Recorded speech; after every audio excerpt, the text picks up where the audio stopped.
Bonjour Quentin, Bonjour Céline. je te souhaite la bienvenue sur le plateau Débit TV. Merci. Écoute, on est là pour parler de toi aujourd'hui, de un peu ta transition professionnelle, qu'est-ce qui t'amène vers le métier de coach. Est-ce que tu pourrais te présenter à toutes les personnes qui ne te connaissent pas? Ouais. Je m'appelle Quentin, j'ai 27 ans. Je suis en première expérience professionnelle prof de PS et je le suis toujours. Et je me suis formé aussi en tant que coach, et du coup avec le label Au Débit. Voilà, je suis originaire de Bordeaux. Actuellement, je vis en Île-de-France pour le métier de prof de PS. Et voilà, c'est à peu près tout. D'accord. Et qu'est-ce qui t'anime aujourd'hui dans ton métier, ta deuxième casquette de coach? Ce qui m'anime, c'est vraiment cette connaissance de soi et cette liberté qu'on peut avoir une fois qu'on a la connaissance, Ok. malgré le fait que ça soit pas si facile tous les jours, mais il y a une sorte de liberté que tout le monde devrait avoir. Ok. Et cette liberté, tu l'as un petit peu moins dans ton métier de prof de PS? Alors elle y Ou elle est est, différente, peut-être? mais elle est différente, c'est ça. Mhm. Là, amener la connaissance de soi chez les personnes permet de comprendre ces mécanismes et de voir par quoi est-ce qu'on est enfermé, et du coup de se libérer de ça. Alors que dans le métier de prof, il y a quand même une gestion de classe à avoir et c'est beaucoup plus compliqué qu'en individuel. Ok, ouais, c'est vrai que c'est du collectif, c'est C'est ça. des jeunes en plus, des Ouais. enfants, donc... Il y a des compétences à avoir, Ouais. etc. Donc on peut, mais c'est beaucoup plus complexe. Alors que Ok. là, on est plus sur de l'individuel et c'est vrai que sur la connaissance de soi, c'est beaucoup plus simple. Du coup.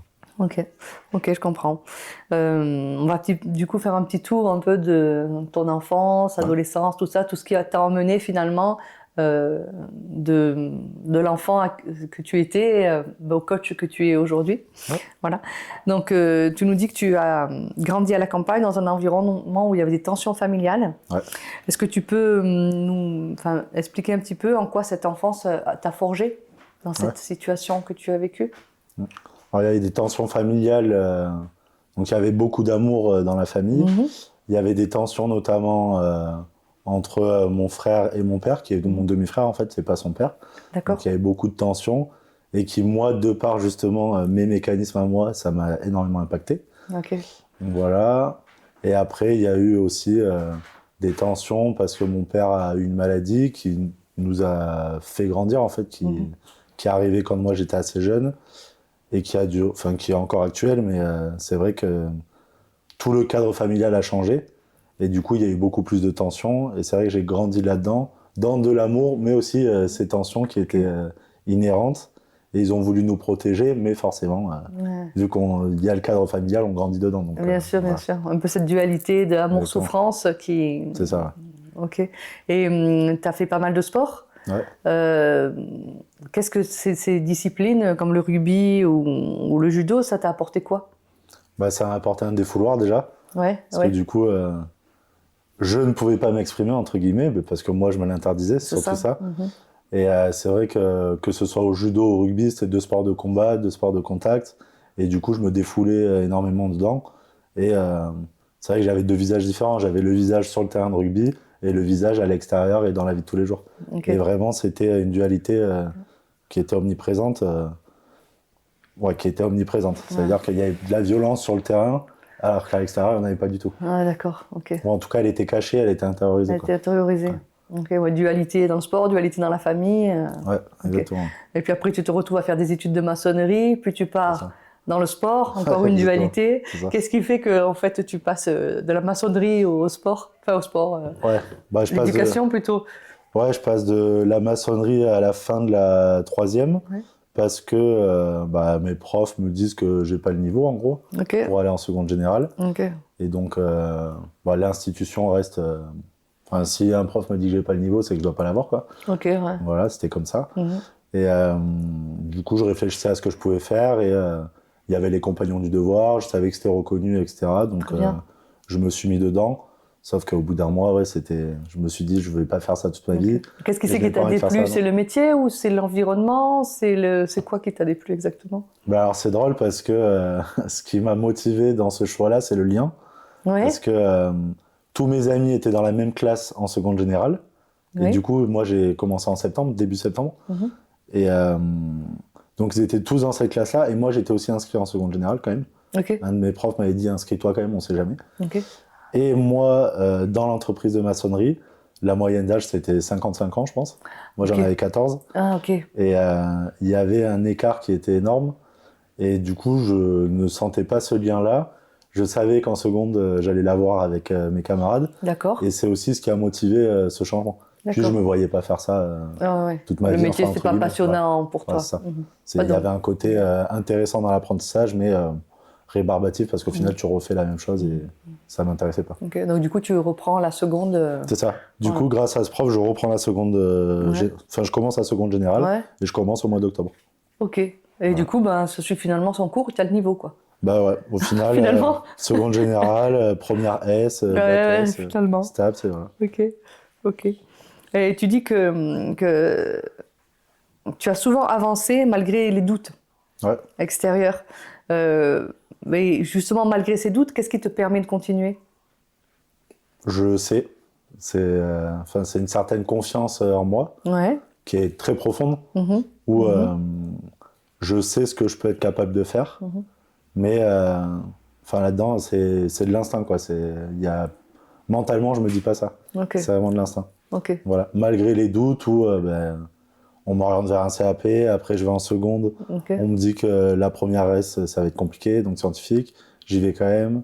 Ouais. Et en fait, ça a été ça jusqu'à l'obtention du master, en fait. Enfin, Ouais, du c'est ça. concours. Ouais, c'est ça. J'ai eu l'impression que c'était ça tout le temps, en fait. Alors, finalement, Ouais. malgré les doutes, tu te fais confiance. C'est ça, C'est un peu exactement. encore une dualité qu'on a Ouais. encore Ouais, de complètement. toute ton enfance Ouais. dès le début. Ok. Et qu'est-ce qui te donne envie de devenir enseignant et de continuer encore plus loin sur l'accompagnement Ouais. que tu fais aujourd'hui? Bah alors, une des motivations, c'est justement ce doute et vouloir montrer que je suis capable, et du coup, il y a une espèce de recherche de légitimité. Ok. Voilà. Donc ça, j'ai compris il y a pas longtemps que c'était une des Ok. motivations. Ok. Et donc, je me suis jamais arrêté, en fait, dès que j'ai obtenu quelque chose. C'est-à-dire que, bah, par exemple, le premier diplôme que j'ai eu, entre guillemets, c'était le BAFA. Ouais. Je suis devenu formateur BAFA. Ouais. J'ai eu le concours. Dès que j'ai eu le concours, l'année d'après, j'étais dans une asso qui préparait le concours. Ouais. Ça a toujours été ça. Là, je suis coach et j'ai envie de directement avancer. Mais je sens qu'il y a quelque chose qui est différent quand même. Il y a toujours eu ce truc de recherche de légitimité et du coup, je veux toujours faire plus. En Ok. tant que coach, je Ok. voulais...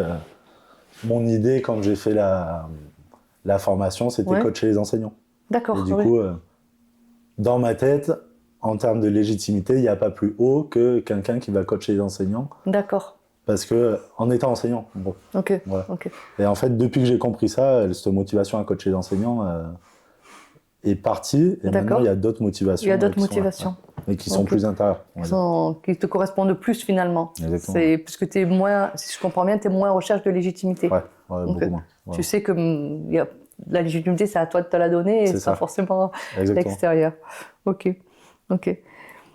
Tu dis que tu voulais pas subir ta vie comme certaines personnes autour de toi. Qu'est-ce que tu mets justement derrière ce terme-là, subir ta vie? Derrière subir, ce que je mets, c'est regretter en fait. Ce que je vois, c'est si j'ai 70 ou 80 ans, j'ai pas Ouais. envie de regretter les choix que j'ai Ok. faits. Ok. Donc, c'est ça. Mhm. Et je me dis, c'est pas parce qu'on change de travail que on va regretter ce qu'on va faire là. Donc D'accord. si je me plais pas, autant changer. Bon après, bien sûr, il y a des choses à prendre en compte. Bien sûr. C'est pas sur un coup de tête, Mhm. mais je ne veux surtout pas avoir de regrets. En Ok. fait, c'est ça. Pas avoir de regrets. Ouais. Qu'est-ce que ça pourrait justement générer d'avoir des regrets? Bah, on a qu'une vie, donc c'est quand même dommage de se limiter. Et je me dis, bah, si tu sens qu'il y a quelque chose à faire, fais-le. Ok. Voilà, tout en réfléchissant, bien sûr. Pas non plus sur un coup de tête, mais bon, des fois, c'est aussi les coups de tête qui font avancer. Des fois, ouais. Donc, voilà, faut que ça soit quand même, faut qu'il y ait un équilibre là-dedans. Faut que ça soit que des coups de tête, mais il faut les prendre en compte. Ok. Ok. En ce moment, tu as accompagné des candidats au CAPEPS qui ont vécu des échecs répétés. Qu'est-ce qui te donne justement envie de les aider? Bah, j'ai loupé le concours, moi, une fois. Ouais. Et je vois l'intensité qu'on met pour avoir le concours, à quel point tout ce qu'on vit cette année-là est orienté pour avoir le concours. Et oui, c'est ça. Et là, j'accompagne des candidats qui l'ont loupé 3, 4, 5, 6, 7 fois, Ok. qui sont toujours là. qui ont toujours envie. Et en fait, j'ai pas forcément envie de les accompagner vers la réussite, mais j'ai envie de les accompagner à se comprendre, à comprendre ce qui fait qu'ils sont là. Et ça va amener vers la réussite si elle doit être là. Quand j'entends réussite, là, c'est pour le concours. Mais dans tous les cas, ça sera une réussite parce qu'ils vont se découvrir.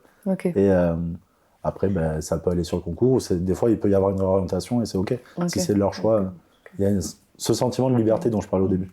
Finalement, la réussite, ce serait ce qu'ils arrivent à se connaître eux-mêmes. Exactement. Pour aller plus loin vers, pas forcément du coup le concours, mais d'autres choses qui pourraient plus les intéresser. Donc je comprends. OK. Oui, du coup, c'est ce que tu dis, tu parles de transformation intérieure, et je suppose que tu l'as vécu toi aussi à un certain moment de ta vie. Ouais. Est-ce que tu peux nous en parler de cette transformation ou t'as pas envie? Non, si, bien sûr. Voici la transformation intérieure, ça a été quand j'ai fait Vous en mieux, du coup. Donc c'était il y a 3 ans. Ouais. Donc pour pouvoir faire la formation de coach, il fallait faire du développement personnel. Oui, tout à fait. Et ça a motivé même ma motivation à aller faire cette formation de coach-là, du coup, avec Odébi, parce que je me disais, c'est complètement logique. Si je ne me connais pas moi-même, comment je vais accompagner d'autres personnes? Et je n'avais jamais fait ce chemin-là. Je n'avais pas l'impression qu'il y avait de problématiques dans ma vie de tous les jours. Et avec ces 5 mois de formation, j'ai vu comment je pouvais me cacher, me mentir à moi-même. C'est pas pour ça que ma vie était catastrophique, j'étais très bien dans ma vie de tous les jours. Mais il y a un sentiment de liberté qui est présent maintenant, qui est impressionnant par rapport à avant. Bon. Et le fait d'avoir vécu cette transformation intérieure par rapport à une formation, comment est-ce que ça change tes accompagnements? Qu'est-ce que ça apporte de différent dans tes accompagnements? Bah, ça apporte le fait que quand je suis en coaching, j'essaye d'être une page blanche et de ne pas mettre mes propres croyances à moi dans ce que vont me dire mes clients. Et du coup, je vais questionner beaucoup plus profondément, je vais questionner les définitions des termes, etc. Et je vais pas mettre mon avis dessus. Et du coup, je suis vraiment dans l'écoute. Il y a une écoute active qui est impossible si on n'a pas travaillé sur soi. Mais sachant que si on n'a pas travaillé sur soi, on n'en a pas conscience en fait. C'est ça. C'est surtout ça. Donc voilà, c'est très important, je pense, de travailler sur soi. Et de toute façon, c'est perpétuel et ça continue tous les jours. Finalement, on n'a jamais fini c'est ça. de travailler sur soi. Chaque jour, on a un petit rappel. Ouais, c'est ça, exactement. OK. Et comme dans tes séances d'accompagnement, c'est quoi ton rôle en fait? Est-ce que tu vas plutôt donner des solutions ou plutôt aider la personne à se découvrir, aller plus loin, plus profondément? Comment tu amorces ton accompagnement? Alors des solutions, je n'en donne pas. Je ne donne aucune solution. Je vois vraiment le métier de coach comme un accompagnant en fait. Donc c'est à un moment donné dans la vie de quelqu'un, il a besoin de quelqu'un pour l'accompagner. Moi, je suis là pour questionner et pour lui poser des questions que lui n'arrive pas à se poser ou ne se poserait jamais parce que son cerveau est bloqué et il ne peut pas se les poser. Voilà. Mais c'est la personne qui fait tout le cheminement et l'objectif, c'est qu'elle prenne conscience de certaines choses. Donc toi, ton rôle, ça va être de questionner pour vraiment l'amener à trouver ce qui peut lui faire faire certaines actions. Donc des fois, je peux le voir parce qu'au bout d'un moment, je comprends. Mais du coup, je questionne pour qu'elle comprenne par elle-même. D'accord. Parce que ça n'a pas le même effet de comprendre par soi-même et de rechercher plutôt que de recevoir la chose. En fait, si on n'a pas envie de le comprendre, on ne comprend pas. Alors que quand ça vient de soi-même, si ça vient, c'est qu'il y a une raison. Donc, et qu'est-ce qui fait justement que quand ça vient de soi, il y a plus d'impact que quand quelqu'un te le dit, par exemple? Il y a toute la recherche qui est faite. Et il y a... des fois, on nous dit des choses à un certain moment de notre vie qu'on n'entend pas, et on va nous le redire à un autre moment, et là, on va l'entendre. Et pourtant, c'est exactement la même chose. Juste, c'est notre intérieur et notre écoute qui a changé. Alors, quand on cherche soi-même, forcément, on passe par plein de trajets. Et c'est qu'il y a une certaine cohérence, si on se dit ça. Voilà. Donc, forcément, c'est impactant. Ok, je comprends. Et tu as pas mal d'outils dans ta boîte à outils, l'énéagramme, la synergologie, la PNL, et puis pas mal d'autres choses. Qu'est-ce qui fait que tu vas puiser tel ou tel outil à tel moment donné dans ton accompagnement? Il y a il y a une stratégie qui est mise en place de coaching. Donc, il y a des étapes vers lesquelles je vais passer. En fait, c'est au sein de ces étapes-là, comment faire pour que la personne arrive à se comprendre le mieux possible. Et du coup, là, c'est vraiment... je cherche ce qui est le plus adapté, en fait, sur le moment. Ok. Vraiment, Ouais, c'est pas, tu te fais pas un truc, ben là, je vais utiliser tel outil dans cette séance. C'est vraiment au fur et à mesure de ce que la personne va livrer. Exactement. Et va... Ça m'arrive comment elle va avancer. Ça m'arrive très souvent de prévoir la séance, donc de me l'organiser sur ce que je vais faire. Et au final, par rapport à ce que dit la personne, bah, c'est pas du tout ça, quoi. Donc, je réoriente complètement. Et il n'y a aucune problématique à ça. C'est tant que la personne comprend ce qui se passe, bah, c'est ça l'objectif. Ok. Et d'ailleurs, est-ce que si tu as une petite anecdote à nous raconter par rapport à ça ou... Petite anecdote, qu'est-ce que je pourrais dire? Par rapport à quoi exactement l'anecdote? Par exemple, une séance où tu avais tout peut-être planifié, que finalement tu te retrouves dans une personne qui... Objectif, il n'y a pas si longtemps, je fais l'entretien 0, donc la toute première séance pour voir ce que la personne veut. Donc elle me donne un objectif, etc. Et du coup, moi, je me fais quand même une sorte de fil rouge pour l'ensemble des coachings. Et en fait, premier coaching, et au final, tout change. La personne ne veut plus la même chose. D'accord. Dès le départ, et du coup, je me dis, bon, ok, on va là-dessus, et du coup, mon plan tombe à l'eau, mais c'est pas grave, parce que l'objectif, c'est dans l'écoute de la personne, et questionner qu'est-ce qui fait que maintenant tu veux ça, alors que l'entretien 0, tu ne voulais pas ça. Ouais, du coup, il faut faire preuve aussi de pas mal d'adaptabilité. Ouais, vraiment. Ah bah, de toute façon, ça reste de l'humain, donc on fait que ça. On fait que ça. Ok. Et est-ce que l'intuition, est-ce que ça a une grande place dans tes accompagnements ou dans ta vie de tous les jours peut-être aussi?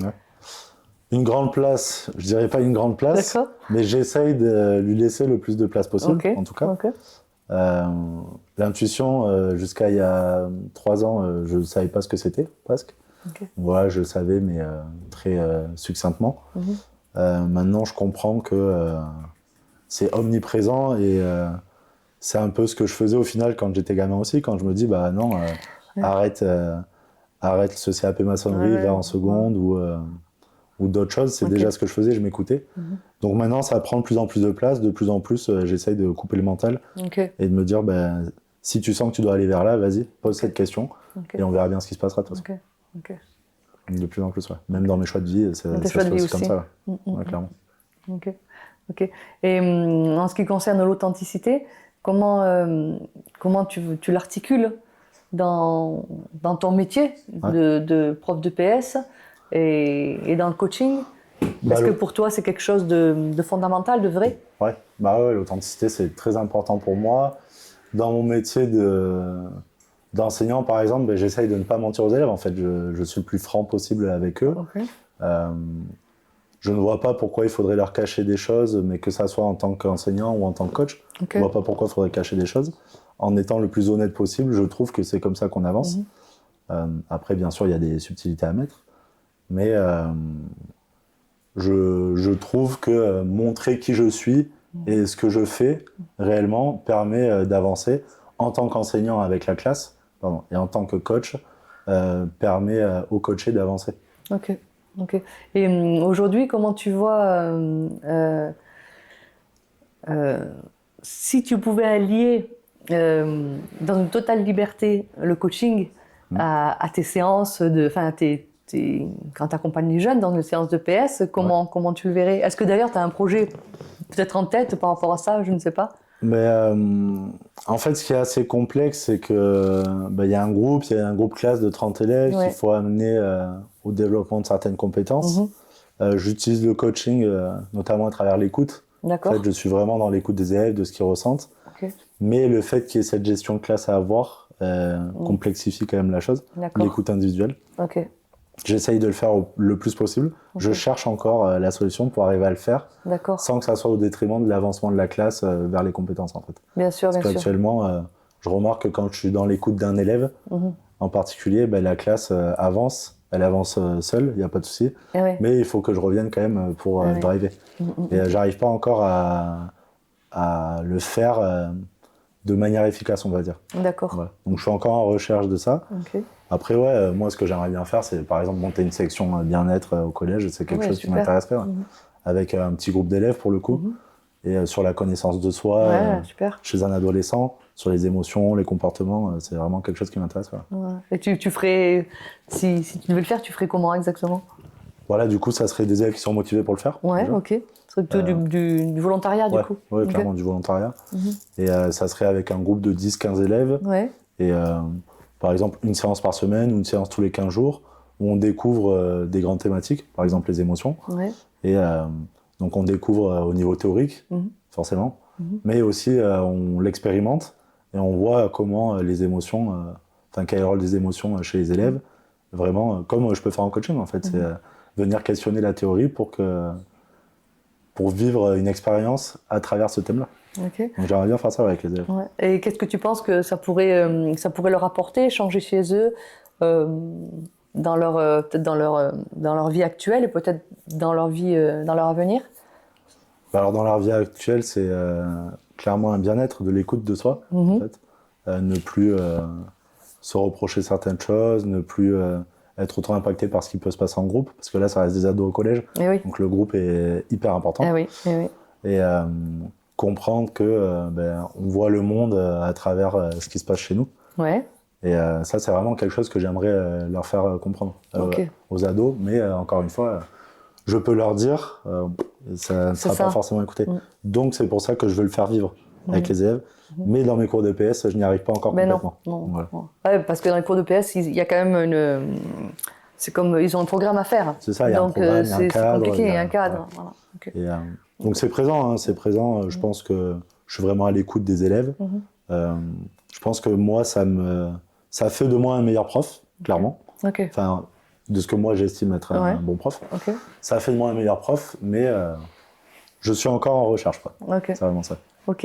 Et est-ce que tu as déjà posé des jalons sur ça ou c'est vraiment une idée Là, pour l'instant, je réfléchis à comment ça peut s'organiser. D'accord, ok. Tu n'as pas encore été voir non, bah plus alors, haut je sais que la hiérarchie l'acceptera. Ok. Parce que le bien-être pour les élèves est important pour eux. Okay. On a quand même des élèves qui sont en souffrance, beaucoup d'élèves qui sont en souffrance, de par l'adolescence, de par le système scolaire, etc. Mais comme ça a toujours été. Hein. Et donc je sais que oui, j'aurai l'appui de la hiérarchie pour ça, il n'y a pas de souci. Super. Ouais, c'est chouette. Bah ouais, ça va être cool, c'est quelque chose qui me tente. Après, il faut le mettre en place. Il faut du temps, il faut y penser dessus, mais bon, il faut se lancer. Ça reste des élèves de 13-14 ans, et du coup, il faut mettre en place ces expériences, en fait, parce que je veux que ça soit le plus dynamique possible. C'est ça, c'est ça. Si c'est théorique, ça ne marchera pas, et ça, je ne veux absolument pas. Donc, c'est la recherche d'expérience, comment faire à travers des expériences pour montrer quelque chose. Et ça prend beaucoup de temps. Ouais, ça prend du temps, tout à fait. Voilà. Ok. Et si, pour terminer notre petit entretien, si tu devais dire, pas un conseil, mais quelque chose à l'ancien Quentin, avant qu'il devienne coach, qu'est-ce que tu lui dirais? Ben, je lui dirais, fais-toi confiance, tu sais qui tu es. Okay. Je lui dirais vraiment ça. Ouais. Au fond de toi, tu le sais, donc les autres, tu t'en fous. Arrête de vouloir faire pour les autres, en fait. Okay. Je dirais vraiment ça. Et ça changerait beaucoup de choses. Ouais. Et quoi, par exemple? Ça changerait quoi? Bon, tout sur l'attitude que je pouvais avoir en tant qu'ado et en tant qu'adulte aussi, jeune adulte. Ça changerait énormément de choses. Et je pense que j'en serais venu où je suis aujourd'hui encore plus rapidement, malgré que ça soit rapide, parce que je suis jeune encore. Ouais. Mais je serais venu là encore plus rapidement, je pense. Ouais, peut-être moins de souffrance, moins de difficultés. Ouais, moins de recherche de légitimité, par exemple. Ok. Donc, parce que la légitimité, voilà, c'est un terme qu'on a construit en fait. Ouais, c'est ça. Ça n'existe pas. Non. Ça se palpe pas. Donc, non, ça se palpe pas. De toute façon, à partir du moment où on est légitime. C'est ça. On vit au monde, il n'y a pas de... Donc ose, fais-toi confiance et ça le fera de toute façon. Parce que tu sais que tu retomberas sur tes pattes, donc fais. Ok. Est-ce que tu voudrais rajouter quelque chose pour les auditeurs qui nous écoutent? Ouais, bah, s'il y a une chose que j'aimerais rajouter, c'est que s'il y a une hésitation à la découverte de soi-même, en fait, il ne faut pas hésiter, il faut y aller. Okay. Parce que c'est un... Si tu hésites, il faut que tu penses. Voilà. faut y C'est que aller, c'est le quoi. bon chemin. Exactement, c'est ça. Ok. Sur ce sujet-là, en Sur tout cas, ce c'est sujet-là. ça. S'il commence à y avoir de l'hésitation, ben, c'est qu'il faut y aller, quoi. Ok. C'est qu'il y a une envie et il faut la saisir. Il faut la saisir. Ok. Exactement. Bah, écoute, je te remercie et puis j'espère qu'on pourra échanger bien de nouveau au sujet des beaux projets que tu as. Bah ouais, carrément. Merci beaucoup, Céline. Ouais, ce sera super Avec sympa. plaisir. Ouais. Voilà.